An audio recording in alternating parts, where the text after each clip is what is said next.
हम लोग चलाने की कोशिश की।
ठीक है, तो हमने एक 100 MB का फाइल बना लिया है।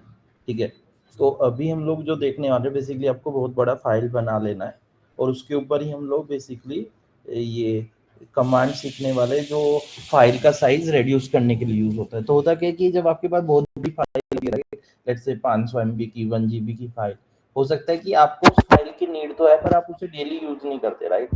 तो कई बार हम लोग क्या करते हैं, फिर उसे कंप्रेस कर देते हैं बेसिकली, राइट। कंप्रेस करने पे क्या होता है, उसका फाइल का साइज रेड्यूस होता है। अगर हमें फ्यूचर में कभी यूज करना है तो फिर हम उसे अनकम्प्रेस कर सकते हैं वापस से। तो हमारे पास एक 100 MB की फाइल है जिसके ऊपर हम लोग बेसिकली जो कमांड कंप्रेस करने के लिए यूज होता है या अनकम्प्रेस करने के लिए, वो देखने वाले हैं। तो सबसे पहले जो हमारा कमांड है वो है gzip। gzip बेसिकली क्या करता है, कंप्रेस करने के लिए यूज ही होता है। और gzip क्या करता है, gzip इसका सिंटैक्स सिंपल है, gzip स्पेस फाइल नेम। ये क्या करेगा, इस 100 MB की फाइल को कंप्रेस करेगा और इसे बेसिकली एक डॉट gz फाइल बना देगा जिसका साइज इससे कम होगा। तो ये थोड़ा सा टाइम लेता है, बट ये से कंप्रेस करके एक नई फाइल बना देगा और जिसका साइज बहुत कम हो जाएगा, 80-90% इसे कंप्रेस कर देगा। तो जब तक ये चलेगा तब तक लिख लेते हैं।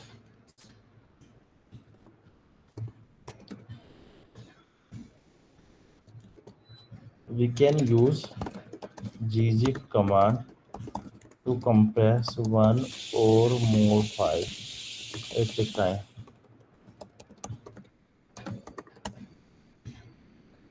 It will it will compress the file and add dot dz extension in the end of file. In this example, तो देखो ये कंप्रेस हो गई। अब देखोगे तो यहाँ पे ये 100 MB की फाइल थी, इसकी जगह 617 KB की एक नई इस फाइल को कंप्रेस कर दिया इसने, इसमें डॉट gz एक्सटेंशन लगा दिया। तो अगर आपको किसी फाइल के लास्ट में gz दिख रहा है तो मतलब वो gzip कमांड से कंप्रेस हुआ है। ठीक है, अब इसे इनकम्प्रेस भी कर लेंगे। ठीक है, we have compress a 100 MB file with gzip command and it has compressed it to 700 KB। ठीक है, तो अपने जी जी हमने लिखा जी बेटा डॉट टी। ठीक है, तो ये कमांड आपको रन करना है। तो फिर आप ls-ls करोगे तो आपको डॉट gz एक्सटेंशन का फाइल दिख जाएगा। ठीक है, तो ये फर्स्ट कमांड है हमारा जो कंप्रेस करने के लिए यूज होता है। तो ये क्या करता है, 100 MB की फाइल को बेसिकली कंप्रेस करके 700 KB में कर देगा। अभी लेट्स से ये gzip फाइल है, राइट। अगर हम लोग इस पे टेल कमांड रन करेंगे तो नहीं चलेगा, क्योंकि देखो ये स्पेशल कैरेक्टर होते हैं इसमें, तो ये नहीं चल रहा।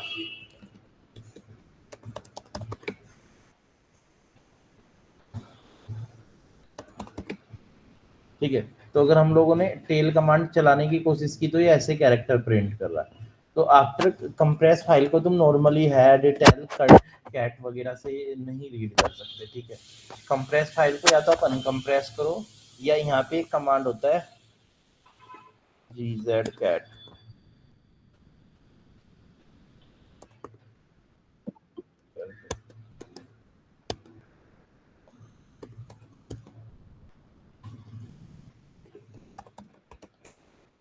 या तो आप,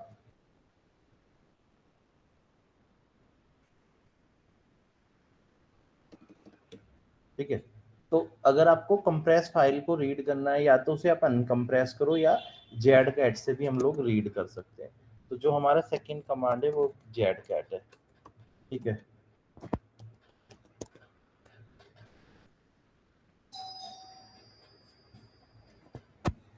ठीक है, तो हम लोग इसे कैसे रीड करेंगे? We can read a dot z g z extension file with z cat command, ठीक है।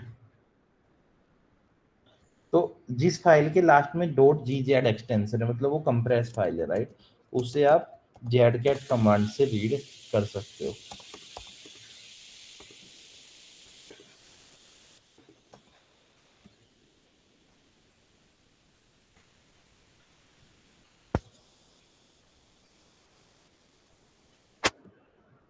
ठीक है, तो आपके पास एक 100 MB की फाइल थी, हम लोगों ने क्या किया, उसे जी जेड से कंप्रेस कर दिया, ठीक है।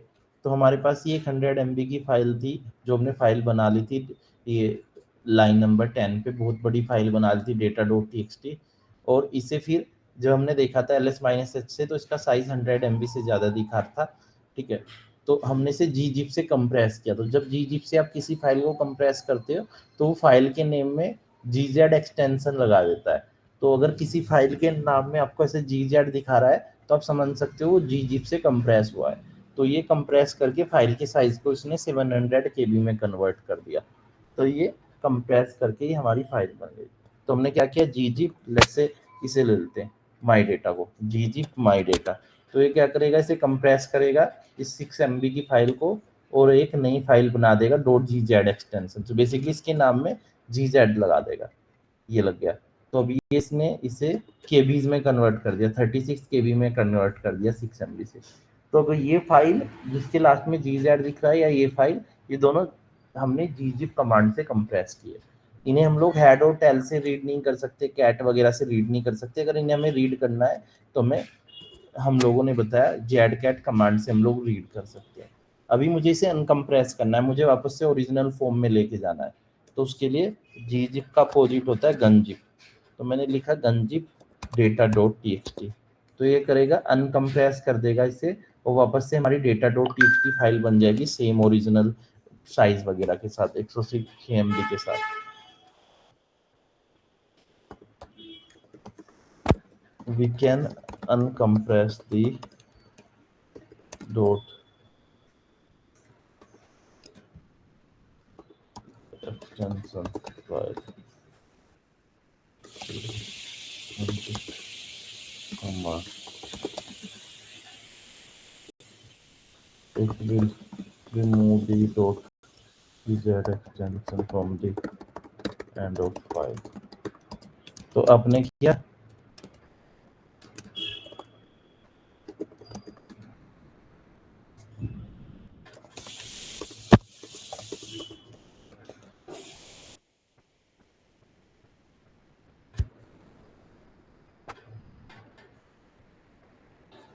तो जी जिप से कंप्रेस करेंगे, जेड कैश से कंप्रेस फाइल का डेटा देख सकते हो, गन जिप से अनकंप्रेस करेंगे।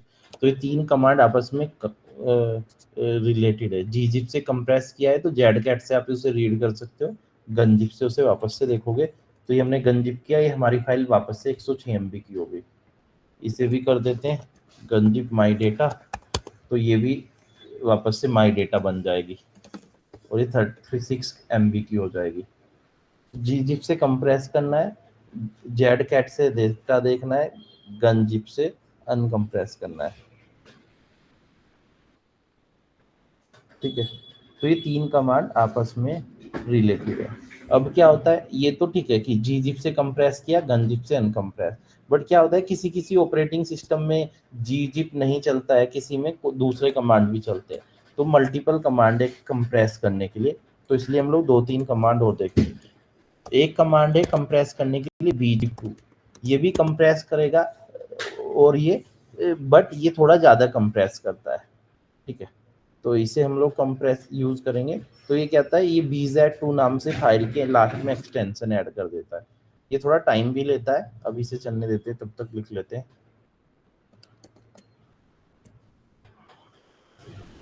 bz2 we can use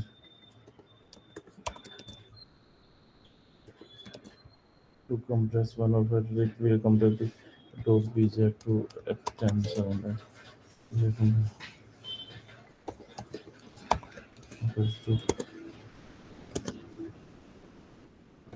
यहाँ लिख लेंगे कितने में करेगा, तो bzip2 data.txt, इसे हम लोग bzcat से देखते हैं।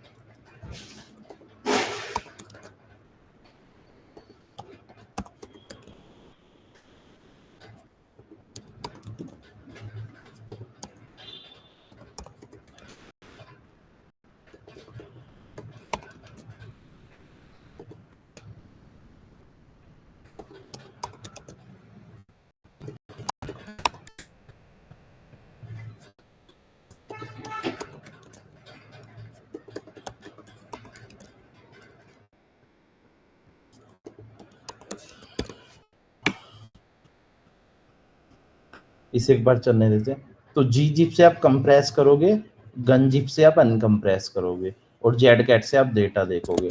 वहीं बी जिप टू से हम कंप्रेस करेंगे, बी जेड कैट से डेटा देखेंगे उसका, और वन जिप टू से अनकंप्रेस करेंगे।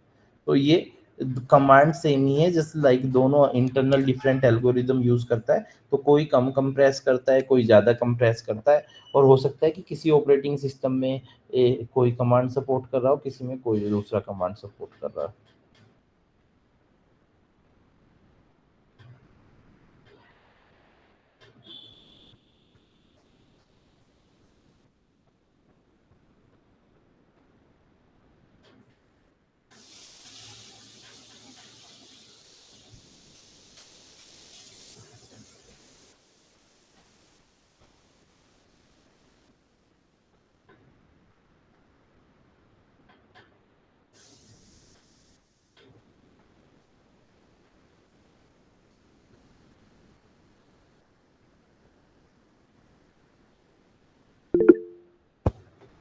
हाँ जी, बताइए। एक बार इसे चलने देते फिर।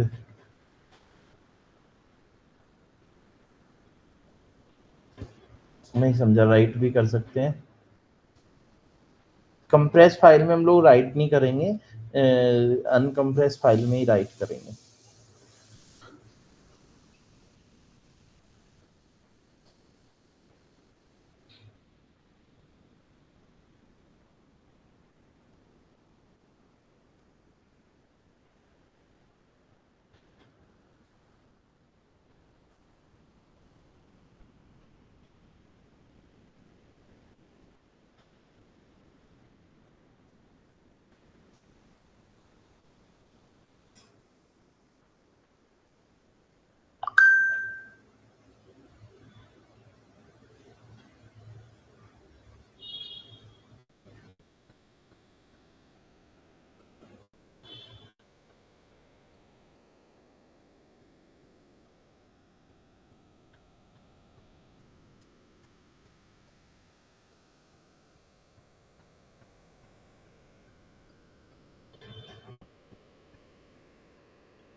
ये थोड़ा टाइम ले रहा है, ये भी हो जाएगा।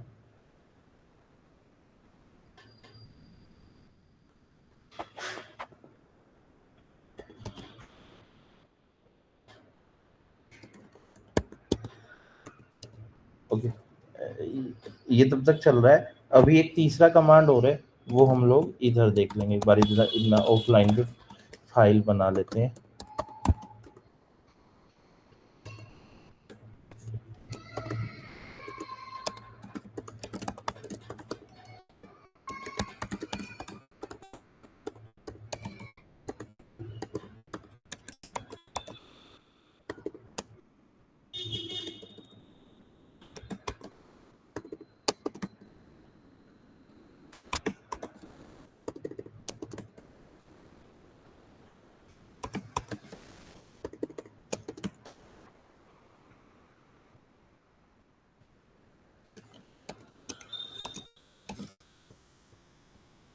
ठीक है।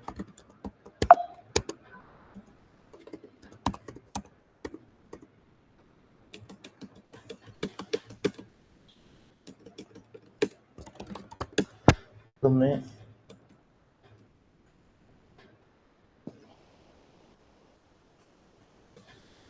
हमने 100 MB की एक और फाइल बना ली है, ठीक है। तो अभी क्या होता है, ऑनलाइन में एक कमांड नहीं चल रहा हमारा, वो है कंप्रेस। तो कंप्रेस भी एक कमांड है, जैसे हमने जीजी पे एक कमांड देखा, ऐसे ही एक कमांड है कंप्रेस, ठीक है। तो कंप्रेस इधर नहीं चल रहा है। तो कंप्रेस क्या है कि ऑनलाइन में इसमें होता भी नहीं, किसी किसी ऑपरेटिंग सिस्टम में होता है।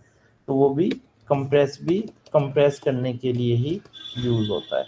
तो कंप्रेस जब हम लोग रन करते हैं तो कंप्रेस क्या करता है, ये भी बेसिकली कंप्रेस करेगा और एक डॉट कैपिटल जेड एक्सटेंशन की फाइल बना देता है। तो ये थोड़ा कम कंप्रेस करता है एज कंपेयर टू बोथ ये हमारा जी जिप और बी जिप टू। तो इसने 100 MB 99 MB की फाइल को 800 KB 775 KB में किया है, राइट। तो अगर किसी भी फाइल के लास्ट में आपको कैपिटल जेड एक्सटेंशन दिख रहा है तो मतलब वो फाइल हमने इससे बनाया है, ये क्या बोलते हैं, कम कंप्रेस कमांड से बनाया है। तो कंप्रेस कमांड भी कंप्रेस करने के लिए यूज होता है। और इसका डेटा अगर हमें देखना, हम इसे हेड करेंगे तो ये नहीं चलेगा हेड। तो हम लोगों को अगर कंप्रेस फाइल का डेटा देखना है तो हम लोग जेड कैट का ही यूज कर सकते हैं, सेम जेड कैट इसके लिए भी चलेगा। तो ऊपर की 20 लाइन देख लेते हैं क्योंकि हमारी फाइल में लाखों लाइन है। तो हम लोगों ने जेड कैट से, अगर मैं ये इसलिए लगा रहा हूँ, अगर मैं इतना चला के छोड़ दूंगा ये तो प्रिंट करता रहेगा क्योंकि फाइल में लाखों लाइन्स है।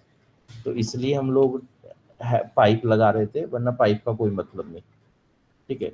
तो कंप्रेस से हम लोग कंप्रेस कर सकते हैं, जेड कैट से डेटा देख सकते हैं, और अनकंप्रेस से हम लोग अनकंप्रेस कर सकते हैं। तो फाइल फिर वापस से अपने ओरिजिनल फॉर्म में चली जाएगी। तो ये फाइल थी, कंप्रेस करने के बाद 800 KB की हो गई थी, फिर ये वापस से 99 MB की हो गई। BZ2 टाइम ले रहा है, इधर चला लेते हैं एक बार, इसमें एक और अपेंड कर देते फिर चलाते हैं।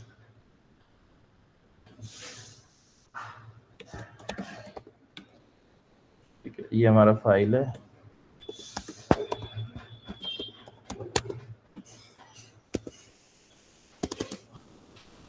तो जब तक ये चल रहा है हम लोग इसे भी लिख लेते हैं, कंप्रेस।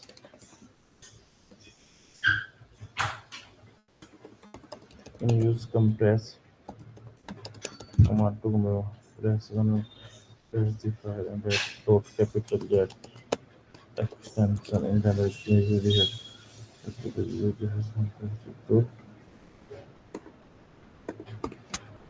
KB5।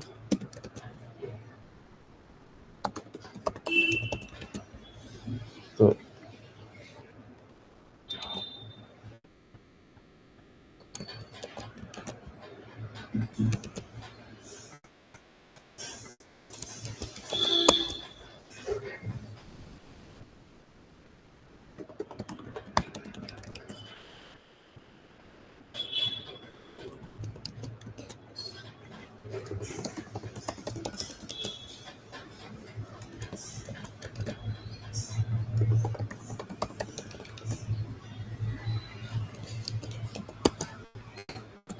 तो ये बेसिकली 6 कमांड, हम लोग इसे इधर लिख लेते हैं। bzip2 अभी चल ही रहा है। तो आप जेड कैट से कंप्रेस करोगे, सॉरी क्या बोलते हैं, जी जिप से कंप्रेस करोगे, जेड कैट से डेटा देखोगे।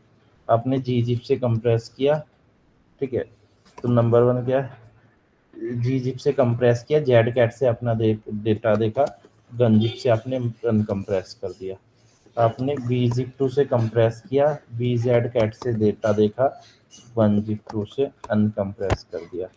आपने कंप्रेस से कंप्रेस किया फाइल को, जेड कैट से डेटा देखा और अनकंप्रेस से अनकंप्रेस कर दिया। तो ये तीन कनेक्टेड हैं, तीन आपस में, ये तीन आपस में। तो अगर आपने जी जिप से कंप्रेस किया तो ये क्या कर रहा है, gz एक्सटेंशन की फाइल बना रहा है, राइट। ये कंप्रेस किया तो ये डॉट bz2 एक्सटेंशन की फाइल बना रहा है। इसे किया तो ये कैपिटल जेड एक्सटेंशन की फाइल बना रहा है, ठीक है। तो जी जिप से कंप्रेस करोगे तो जी जेड एक्सटेंशन की फाइल बनेगी, बी जिप से करोगे बी जेड टू की बनेगी, कंप्रेस कैसे करोगे डॉट कैपिटल जेड की बनेगी। ठीक है, ये टाइम ले रहा है, इधर देख लेते हैं ऑफलाइन में। तो ऑफलाइन में ही चल गया है। तो इसने 104 MB की फाइल को कंप्रेस करके 27 KB की कर दिया है। और ये क्या है, BZ2 एक्सटेंशन फाइल बनी है। इसे हम लोग BZ कैट से रीड कर सकते हैं। हम इसके ऊपर की 5 लाइन प्रिंट कर लेते हैं। तो BZ कैट से हम लोग रीड कर सकते हैं। अगर इसे वापस से ओरिजिनल फोन में लेके जाना है तो बनजिप्सू से हम लोग इसे लेके चले जाएंगे।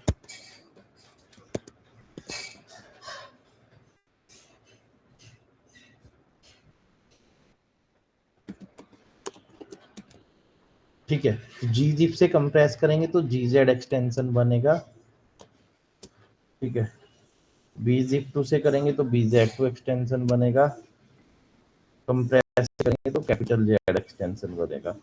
तो टोटल हमारा बेसिकली यहाँ पे 8 यूनिक कमांड्स है, 3 कंप्रेस करने के लिए, 2 रीड करने के लिए बेसिकली कैट करने के लिए, और 3 अनकंप्रेस करने के लिए। किसी को इसमें कोई डाउट कंफ्यूजन?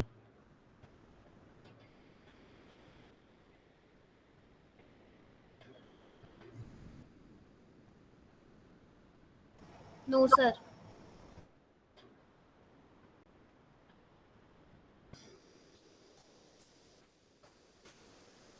किसी को कोई डाउट कंफ्यूजन?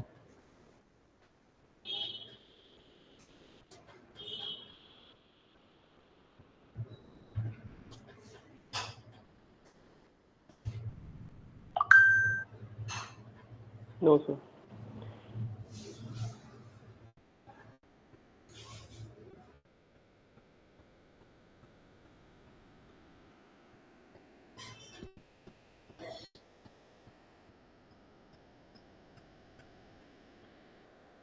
ओके, ठीक है। तो ये 6 कमांड हमें याद रखना है यार। अभी इसके बाद एक कमांड है हमारा टार। ओके, अभी होता क्या है ना, लेट्स से कि मेरे पास कोई डेटा है। ठीक है, तो अभी मैं अपनी होम डायरेक्टरी में हूँ, D1 D2 D3 CD D1 touch F1 F2 F3। ठीक है, तो मेरे पास यहाँ पे बहुत सारी फाइल्स और फोल्डर है। अगर मैं इतना चला देता हूँ फाइंड डॉट स्लैश, तो ये सारी फाइल्स और फोल्डर प्रिंट कर दे रहा है यहाँ की, राइट। तो अभी कई बार क्या होता है कि लेट्स से आपके पास एक डायरेक्टरी है, आपने उसमें बहुत सारे फोल्डर्स, सब फोल्डर्स वगैरह क्रिएट किए हुए हैं अपना डेटा वगैरह स्टोर करने के लिए, राइट। तो आपको सेम सेटअप, लेट्स से मेरे पास यहाँ पे 3 फोल्डर है, 10 फाइल है, फिर इनके अंदर मेरे पास 3 फोल्डर के अंदर मल्टीपल सब फोल्डर्स हैं, फाइल्स हैं, राइट। तो मैं चाहता हूँ कि ये डेटा मैं यहाँ से कॉपी करके कहीं और लेके चला जाऊँ, राइट। या मेरे पास क्या है, ये मेरा एक मशीन है, मेरे पास दूसरा लाइनेक्स मशीन पे है, उस पे भी मैं सिमिलर क्रिएट कर लूँ, राइट। या मेरा क्या है कि जो मुझे यहाँ पे स्ट्रक्चर दिख रहा है, यही डायरेक्टरी स्ट्रक्चर में किसी को ये फाइल सेम शेयर कर दूं और वो भी अपने यहाँ पे सेम रेप्लिकेट कर ले, राइट। तो उसके लिए हम लोग टार कमांड का यूज करते हैं। तो टार कमांड में क्या करते हैं, हम लोग बंडल बनाते हैं। बंडल मतलब जिस लोकेशन पे आप हो उस लोकेशन के अंदर जो भी डायरेक्टरी स्ट्रक्चर है, फोल्डर है, वो सेम एक नई फाइल में कॉपी हो जाए as it is. Kind of late से जैसे हम लोग विंडोज पे टार वगैरह वो बना लेते हैं ना, आर्काइव फाइल, 10 फाइल को सेलेक्ट करके कि ठीक है मेरे पास यहाँ पे 10 फाइल है, उन्हें मैं सेलेक्ट करके राइट क्लिक करके एक कंप्रेस फाइल बना लेते हैं, सब कुछ उसके अंदर चला जाता है। और फिर उसे हम लोग कहीं और पे लेके चले जाते हैं किसी दूसरे फोल्डर पे, वहां पे हम लोग उसे अनकंप्रेस कर देते हैं, तो सब कुछ यहाँ से कॉपी होके सेम फॉर्मेट में उधर ओपन हो जाता है। तो मैं चाहता हूँ कि मेरे पास ये सब है, मल्टीपल फोल्डर्स हैं, फोल्डर्स के अंदर भी फोल्डर्स हैं। लेट्स से D1 के अंदर हम गए, D1 के अंदर भी हमने फोल्डर बना दिया, हमने S1 बना दिया। फिर S1 के अंदर चले गए हम लोग, इसके अंदर भी हमने कुछ फाइल बना दी, Z1 Z2 Z3। ठीक है, फिर इससे बाहर आ जाए। तो अब ये जो डायरेक्टरी स्ट्रक्चर है यहाँ पे, ये सब फाइल्स वगैरह, D1 के अंदर फोल्डर है, उसके अंदर एक और फोल्डर है, राइट। तो ये पूरा हमारा एक फाइल के अंदर कॉपी हो जाए पूरा सेम फॉर्मेट में। और फिर मैं इसे कहीं जब पे जाके अनकंप्रेस कर दूं या अनबंडल कर दूं, और वो अनबंडल करते ही सब कुछ वहां पे सेम फॉर्मेट में क्रिएट हो जाए। बंडल मतलब एक फाइल के अंदर ये सब मैं स्टोर कर लूँ कि पूरा data plus folder and all, कि ठीक है भाई मेरी करंट लोकेशन पे 10 फाइल है, 3 फोल्डर हैं, फिर 3 फोल्डर के अंदर मल्टीपल फाइल है, ये सारी इन्फॉर्मेशन एक फाइल में स्टोर कर लूँ और उस फाइल को लेट से मैं किसी दूसरे फोल्डर में लेके चला गया, उधर जाके मैं उसे अनबंडल करूँ तो सब कुछ वहां पे भी क्रिएट हो जाए। तो ऐसा नहीं है कि मुझे इंडिविजुअल फाइल शेयर करनी पड़ रही है या मुझे याद रखना पड़ रहा है, तो एक ही कमांड से सब कुछ हो जाए। तो उसके लिए हम लोग टार कमांड का यूज करते हैं, टार से हम बंडल बनाते हैं। ठीक है, तो टार से हम लोग क्या करते हैं, बंडल बनाते हैं। तो इसका यूज मोस्टली तभी होता है जब आप बहुत सारा डेटा हैंडल कर रहे हो, थाउजेंड्स ऑफ फाइल्स हैंडल कर रहे हो और आपको वो मूव करनी है इधर से उधर विदाउट ये सोचे कि अगर मैं एक एक फाइल कर रहा हूँ या फाइल के नेम के साथ कर रहा हूँ तो उसमें कुछ प्रॉब्लम ना हो जाए। ठीक है, तो ये क्या करता है, we can use tar command to combine, we can use tar command to combine one or more files in a single archive file, and we can later extract all the files from archive file in same or different location। तो इसमें क्या होता है, -c होता है for create, v होता है tvf,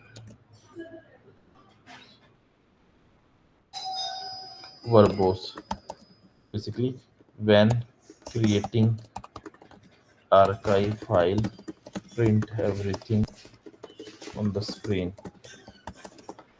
Use -f to give file name and creating -u update existing archive file, minus extract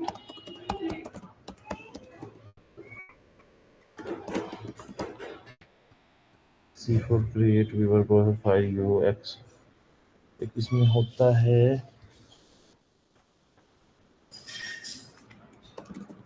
compress।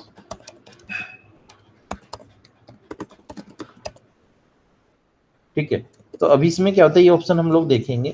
तो अभी क्या है कि ये मेरा बेसिकली ये सब फाइल्स और फोल्डर है।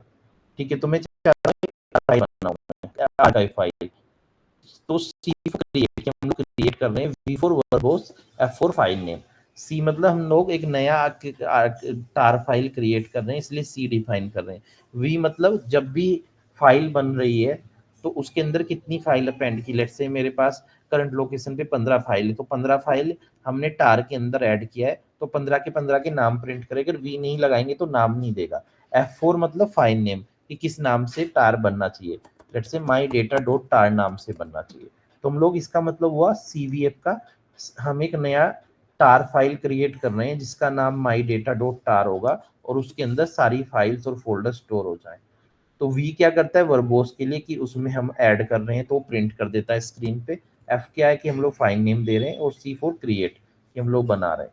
तो अब ये देखो, ये जितनी भी फाइल्स हैं यहाँ पे, इन सबको इसने विद फोल्डर्स के साथ ऐड कर दिया है। तो बेंच डॉट पी वाई को कर दिया है, डी1 को कर दिया, डी2, डी1 फोल्डर को कर दिया, उसके अंदर 3 फाइल्स है उन्हें कर दिया, इसके अंदर ये डी1 के अंदर एस1 फोल्डर्स को कर दिया, उसकी फाइल्स को कर दिया। तो ये सारी फाइल्स और फोल्डर इसने इसके अंदर स्टोर कर दिए माई डेटा डॉट टार। तो माई डेटा डॉट टार का साइज कितना होगा, जितना इन सब फाइल का 113 MB, क्योंकि ये सारी फाइल्स और फोल्डर का साइज 113 MB, तो उतना ही इसका माई डेटा डॉट टार का होगा। अगर हमें देखना है क्या क्या स्टोर है इसके अंदर, तो हम टीवीएफ से देख सकते हैं। तो सी फोर क्रिएट, टी फोर देखने के लिए होता है, -t किस लिए होता है, to see what is stored in dot tar file. तो अभी हमारा टार बन गया सी फोर क्रिएट। अगर मुझे देखना है कि हमारे टार में क्या क्या स्टोर है, अभी हम लोग निकाल नहीं रहे, जस्ट देख रहे हैं हमने क्या क्या स्टोर किया इसके अंदर।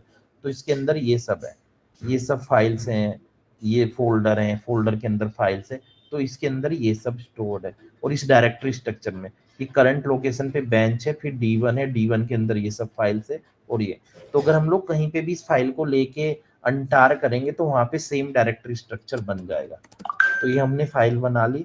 अभी हम लोग इसे क्या करते हैं, लेट से हम लोग इसे लेके जाते हैं टीएमपी में, एक फोल्डर बना देते हैं।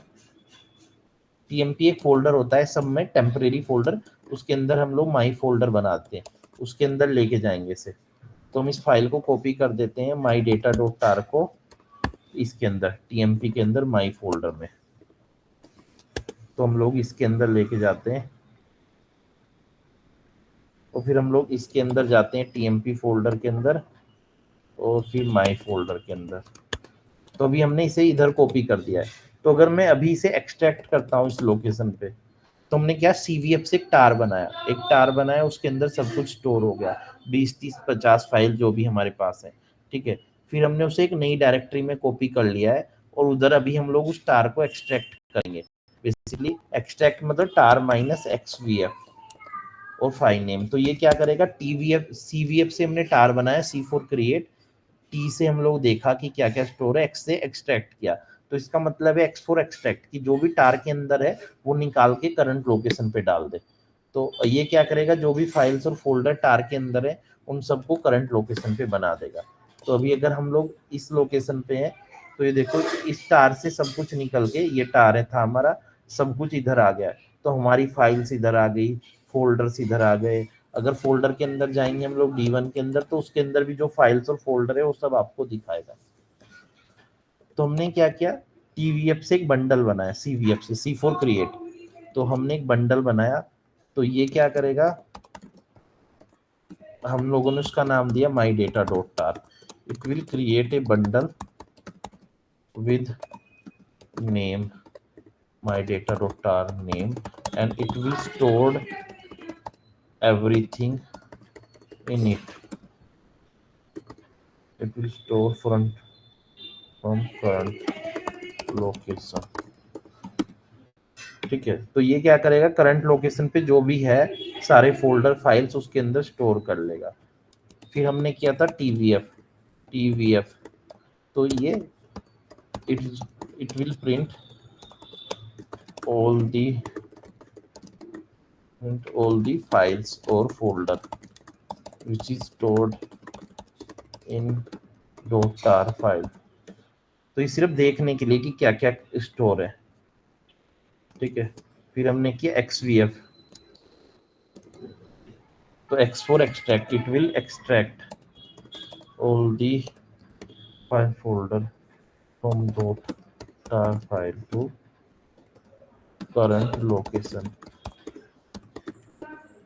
तो जो भी इसके अंदर था उसे इसने एक्सट्रैक्ट कर दिया। तो हम लोगों ने इसलिए इसे इसके अंदर कॉपी कर लिया था TMP के अंदर, और हम लोगों ने एक फोल्डर बनाया था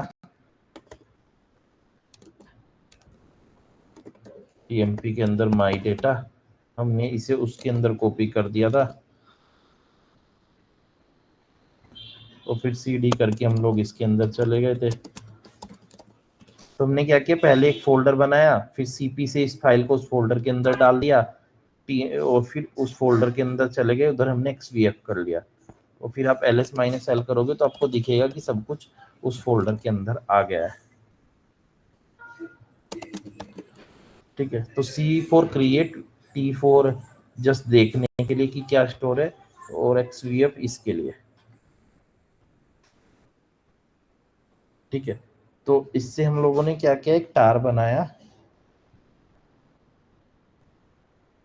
और उसके अंदर बेसिकली हमने सब कुछ स्टोर कर लिया।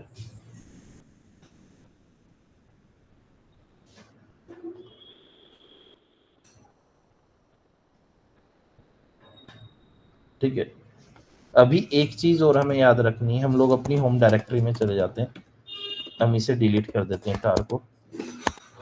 तो ये ठीक है, अभी क्या ना, जब हम लोग टार बना रहे हैं तो इसमें एक -z ऑप्शन होता है, तो वो भी अगर हम लोग लगा देते हैं,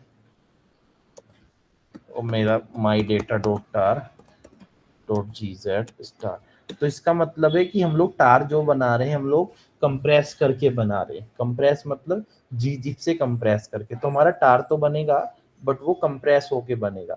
तो लेट्स से ये सारी फाइल का साइज 113 MB था, तो जो टार बनेगा वो कम साइज का बनेगा क्योंकि वो ऑलरेडी उसे कंप्रेस कर देगा।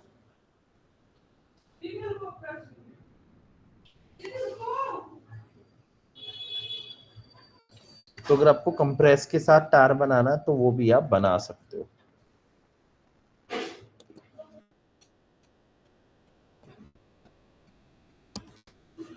my.gz the tar file will be compressed with zip command. Later we can unzip and extract everything from tar file. Later आप उसे गंजीप वगैरह करके भी देख सकते हो।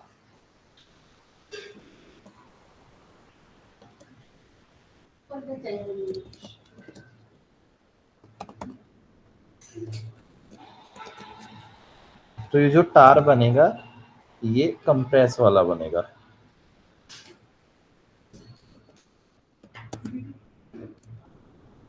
तो देखोगे इसका साइज 700 ही बना है क्योंकि 113 MB था पहले, क्योंकि हमने इसमें .gz लगा दिया, -z ऑप्शन यूज किया है। तो आप चाह रहे हो कि जब आप बैकअप वगैरह ले रहे हो या कंप्रेस बना रहे हो, ये सॉरी बंडल बना रहे हो, उस टाइम पे वो रेड्यूस होके बने, जिससे कि वो अगर आपके पास लेट से 10 GB का साइज है तो 10 GB का टार ना बने, कम का बने, राइट। तो उस टाइम पे हम लोग इसे यूज कर सकते हैं। तो टार का यूज क्या है कि आपको बंडल बनाना है, जो भी डेटा है वो एक फाइल में स्टोर हो जाए, और लेटर इसे बैकअप की तरह भी यूज कर सकते हैं कि बैकअप लेके रख लिया किसी लोकेशन पे, लेटर इसमें से सब हम अनआर्काइव कर लेंगे, इसमें से निकाल लेंगे। तो हमें यही कमांड इस पे फोकस करना है। तो ये 8 कमांड प्लस एक ये 9, टोटल 9 यूनिक कमांड हो जाएगा।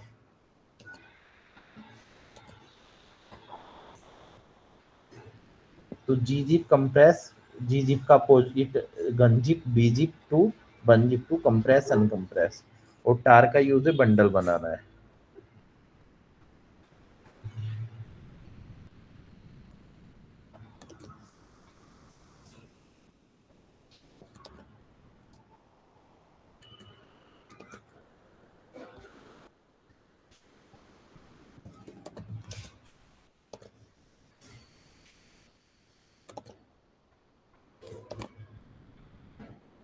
ठीक है, तो ये बहुत इंपॉर्टेंट कमांड है, टार और कंप्रेस वगैरह काफी यूज होता है और इंटरव्यू में पूछा जाता है, तो इसे हमें बहुत अच्छे से पढ़ना है। किसी को इनमें कोई डाउट, 8 कमांड में कंफ्यूजन?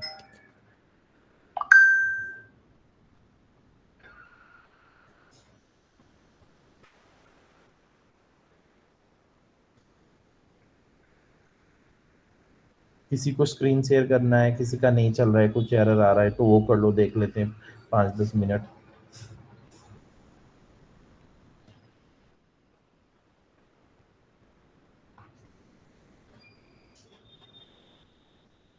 सर इसका ये पर्टिकुलर सीक्वेंस होता है क्या? जैसे आपने CVZF लिखा तो इसकी जगह अगर हम ZVCF लिखें तब भी सेम दिखाएगा? चलेगा, चलेगा, जस्ट कोई फर्क नहीं पड़ता, उससे आगे पीछे चलेगा। अलग अलग भी लिखते हो सकते हो, -C -V -F।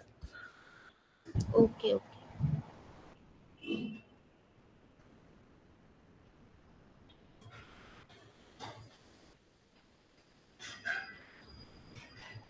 ठीक है, तो किसी को स्क्रीन शेयर करना है?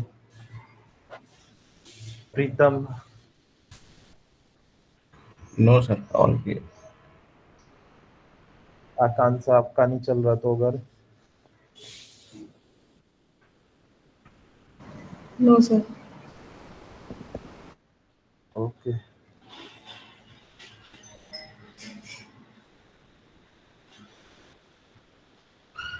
सर जैसे कंप्रेस फाइल को अनकंप्रेस करना है उस टाइम एक्सटेंशन देना मैंडेटरी है क्या? फाइल का नेम विद एक्सटेंशन लिखना है? देखो अगर नहीं पता, एक्सटेंशन इसलिए इम्पोर्टेंट है, पता चलाने के लिए इम्पोर्टेंट नहीं है। कोई भी काम कर रहे हैं हम लोग तो अभी सीख रहे हैं, राइट। कंपनी में आप कर रहे हो तो कुछ स्टैंडर्ड फॉलो होगा, ऐसा नहीं है कि लेट्स से एक मशीन पे आप भी काम कर रहे हो मैं भी कर रहा हूँ, आपने ऐसे ही रेंडमली फाइल बना दी, राइट।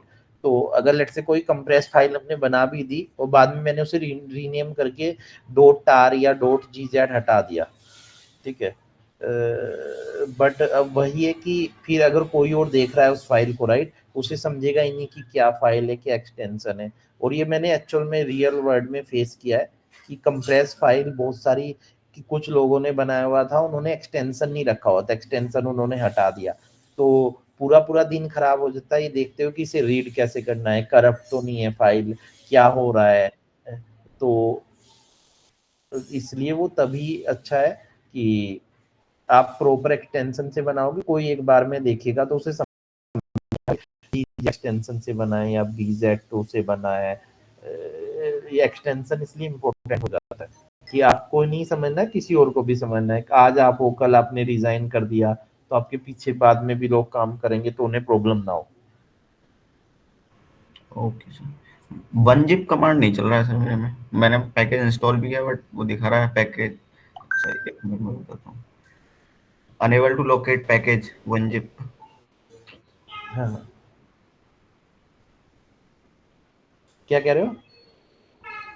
सर VZIP2 के थ्रू कंप्रेस्ड फाइल को अनकंप्रेस करने के लिए वन जिप कमांड यूज करते हैं, तो वन जिप बनजिप चल टू, नहीं रहा मेरे। नहीं नहीं, बनजिप 2। Sorry, one zip 2। हाँ, बनजिप 2 स्पेस फाइल नेम लिखो, चल जाएगा। अगर BZIP2 चल गया है तो बनजिप 2 भी चलेगा। अगर या तो BZIP2 भी नहीं चलेगा, लेट से अगर इंस्टॉल नहीं है तो दोनों ही नहीं होंगे। अमन एक बार आप प्रैक्टिस करो, नहीं चलता है तार कमांड तो फिर कल देख लेंगे।